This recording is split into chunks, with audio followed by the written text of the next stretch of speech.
وہ قرض کے پیسے رہیں گے، اللہ پاک اسے ہر روز اس مال کے برابر جتنا بھی مال ہوگا، مثال کے طور پر 1000 روپے ہے، 2000 ہے، 4 ہے، 5 ہے، جتنا بھی ہوگا ہر روز صدقہ کرنے کا ثواب دیا جائے گا۔ پھر وہ میعاد جو رکھی تھی، مہینہ، 2 مہینے، 4 مہینے، 5، 6 مہینے، سال، جو میعاد رکھی تھی، وقت مقرر کیا تھا، اس پہ وہ دے نہیں سکا۔ مانگنے والے نے مانگے اور اس نے کہا کہ میں ابھی پوزیشن میں نہیں ہوں، میرے حالات ٹھیک نہیں ہیں، تھوڑی مہلت دے دو۔ اس نے اسے مہلت دے دی تو اللہ کے نبی صلی اللہ علیہ وسلم نے فرمایا، اب سے جب تک وہ ادا نہیں کرتا، اللہ رب العالمین مال کا ڈبل صدقہ کرنے کا ثواب عطا فرمائے گا۔ یہ تو حدیث شریف جس کا میں نے اور آپ نے سادہ سا ترجمہ سنا۔ یہاں رک کر جو سمجھنے والی بات ہے، پہلی بات تو یہ ہے کہ ماحول میں نے اور آپ نے ایسا بنا لیا ہے کہ تنگ دست کو کوئی دیتا ہی نہیں ہے۔ دوسرا ماحول یہ بنا لیا گیا ہے کہ جس سے بگاڑنی ہو اس کو قرض دے دو۔ تیسری بات یہ ہے کہ قرض اسی کو دیتے ہیں کہ جس سے کے پاس پہلے ہوتا ہے۔ مثال کے طور پر آپ بینک پہ چلے جائیں، عام لیول میں آپ ان کو کہیں کہ مجھے 10,000 چاہیے یا 20,000 چاہیے، آپ کو وہ نہیں دیں گے، غریب کو نہیں دیں گے۔ مالدار بندہ چلا جائے گا جس کے پہلے جمع ہے، وہ لون مانگے، اس کو لون جتنا وہ چاہے اسے دے دیا جائے گا۔ ایسے ہی معاشرے میں ایک ماحول ہے، ایک ماڑا بندہ ہے، اگر وہ تقاضا کرے قرض کا تو نہیں دیں گے، آگے سوچ لیتے ہیں کہ یار اس کی اتنی تنخواہ ہے، اتنے بچے ہیں، روز کا اس کا اتنا خرچہ ہے، یہ دے گا کہاں سے؟ بھائی اگر وہ خوشحال ہوتا تو وہ قرضہ کیوں مانگتا؟ وہ اگر خوشحال ہوتا، وہ پہلے سے ٹھیک ٹھاک ہے، تو وہ قرضہ کیوں مانگتا؟ اس کو اللہ پاک نے عقل نہیں دی، وہ قرضہ مانگتا ہی نہیں۔ وہ مانگی اس لیے رہا ہے کہ وہ تنگ دست ہے، پہلے سے غریب ہے، تو اس کو نہیں دیا جائے گا۔ دیا اس کو جاتا ہے جس کے پاس پہلے سے موجود ہے۔ تو جب بھی دینا ہے تو تنگ دست کو دینا ہے اور ثواب کی نیت سے دینا ہے، اور وہ واپس جب نہیں لٹا پا رہا تو آپ اس کو مہلت دے رہے ہیں، تو جب تک وہ واپس نہیں دے رہا، مال کے ڈبل کر کے اللہ پاک کی بارگاہ سے صدقہ کرنے کا ثواب دیا جائے گا۔ حضرت بریدہ صحابی ہیں رضی اللہ تعالیٰ عنہ، غالباً یہ بریدہ اسلمی ہے، اگر بریدہ اسلمی ہے تو کیا کہنے، یا کوئی اور بریدہ رضی اللہ تعالیٰ عنہ۔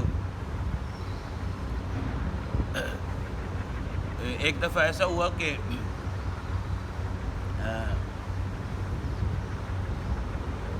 مولانا نیازی رحمۃ اللہ تعالیٰ علیہ، عبدالستار نیازی، یہ میاں والی کا بابا گزرا ہے، بڑا قداور آدمی تھا،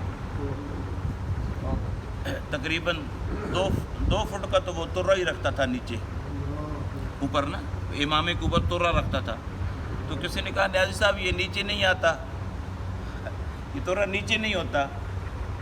آپ مسکرا کے فرمانے لگے، جس نے بلند کیا ہے جب تک وہ نیچے نہیں نہ ہونے دیتا، نیچے نہیں ہوگا۔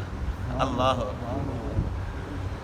جس نے اس طرح کو، یعنی آپ فرمانے لگے اللہ پاک نے مجھے عزت دی ہے نا، یعنی اس نے تو ترے کا نام لیا نا، تو آپ نے اس کو ذو معنی میں جواب دیا، یعنی ڈبل معنی والا جواب دیا، اور فرمایا کہ جس نے اس کو بلند کیا ہے نا، جب تک وہ نہیں گرائے گا تو یہ نیچے نہیں ہوگا۔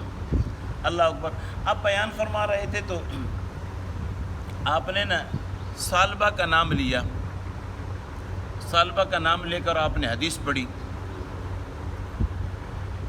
جب آپ نے حدیث پڑھی تو بیچ میں سے نا کوئی کھڑا ہو گیا، غیر مقلد کہہ لیں آپ، وہابی کہہ لیں، کھڑا ہو گیا شخص۔ اس نے کہا کہ جی نہیں، ثعلبہ سے تو یہ حدیث روایت ہے۔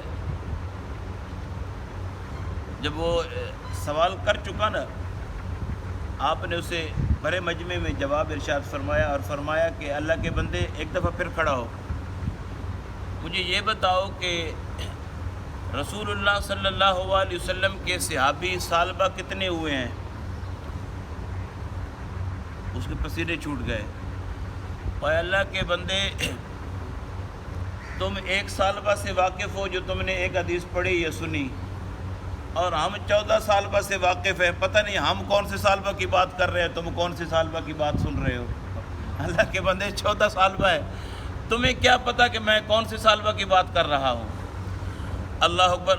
تو بریدہ اگر اسلمی ہے رضی اللہ تعالیٰ عنہ تو یہ وہ شخص ہے کہ جو 70 لوگوں کو لے کر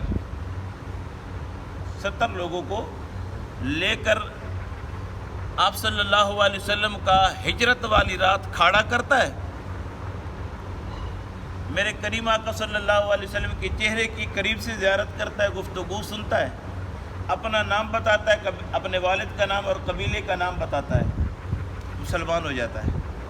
اتنی گفتگو سن کے مسلمان ہو جاتا ہے۔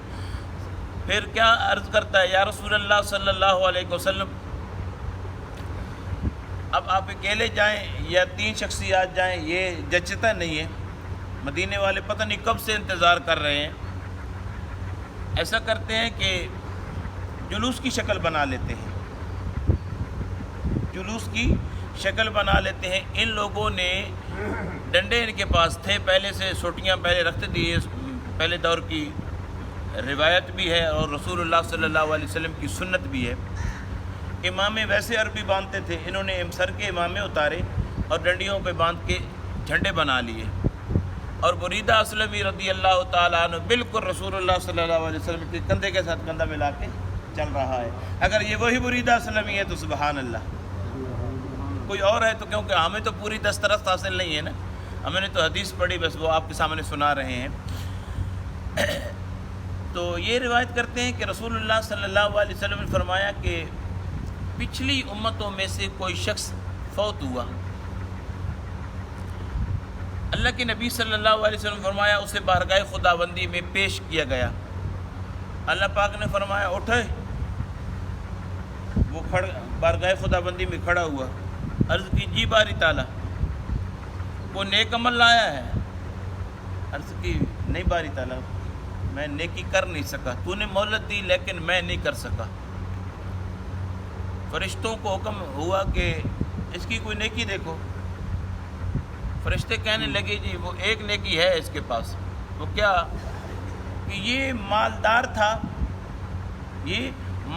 تھا، اس نے آگے منشی رکھا ہوا تھا، منشی کو کہتا تھا کہ جو لوگوں کو قرض دیا کرتا تھا، جو قرضہ آسانی کے ساتھ دے لے تو لے لیا کرو، جس کو دشواری ہو تو مہلت دے دیا کرو، جو تنگ دست ہو تو چشم پوشی کیا کرو، جانے دیا کرو، اللہ نے اتنا دے رکھا ہے، شاید اسی وجہ سے اللہ رب العالمین ہمیں بھی معاف فرما دے اور ہماری چشم پوشی فرما دے، درگزر فرما دے اور کہہ دے کہ جانے دو، ہماری رحمت اتنی وسیع ہے، یہ ایک چلا گیا تو کیا ہو جائے گا۔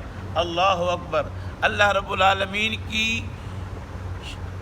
ذات، اللہ کے نبی صلی اللہ علیہ وسلم فرماتے ہیں کہ اپنی شان کے مطابق مسکرائے گی اور مسکرا کے ارشاد فرمائے گی کہ اے میرے بندے، تو بندہ ہو کر چشم پوشی کرتا رہا ہے، درگزر کرتا رہا ہے، ہم خالق اور مالک کو ہو کر درگزر نہیں فرما سکتے، ہم زیادہ اس چیز کے لائق ہیں، لہٰذا ہم نے درگزر کیا، جانے دو فرشتوں اسے جنت کے حوالے کر دو۔ تو نیکی تو کوئی سی بھی نیکی ہے، آپ جس زاویے سے بھی آئیں صحیح اسلام کے ساتھ وابستہ ہو جائیں، اسلام ہر موڑ پر میری آپ کی رہبری فرماتا ہے، ہر موڑ پر، موڑ کوئی سا بھی ہو، کوئی سا بھی چوک ہو، کوئی سا بھی موڑ ہو، زندگی کا کوئی موڑ ہو، اسلام ہر موڑ پر آپ کی رہبری فرمائے گا۔ آپ دیکھیں نا، یہ قرض دینا، قرض لینا، ٹھیک ہے، مال آپ کا ہی رہے گا، وہ چند دن استعمال کر لے گا،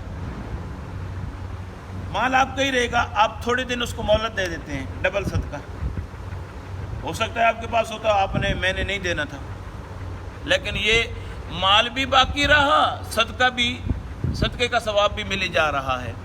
تو اسلام ہے، اسلام کو میں نے، آپ نے قریب سے دیکھا ہی نہیں ہے، قریب سے سمجھا ہی نہیں ہے، یا سمجھانے والوں نے سمجھایا نہیں، یا سمجھانے والوں نے سمجھایا، ہمارے پاس فرصت نہیں تھی، ہمارے پاس ٹائم نہیں تھا، لہٰذا ہم غفلت میں پڑے رہے۔ اللہ پاک کی بارگاہ میں دعا ہے کہ یا باری تعالیٰ دین اسلام کو قریب سے سمجھنے کی توفیق نصیب فرما، اور جب سمجھ آ جائے تو عمل کرنے کی توفیق نصیب فرما۔ بڑی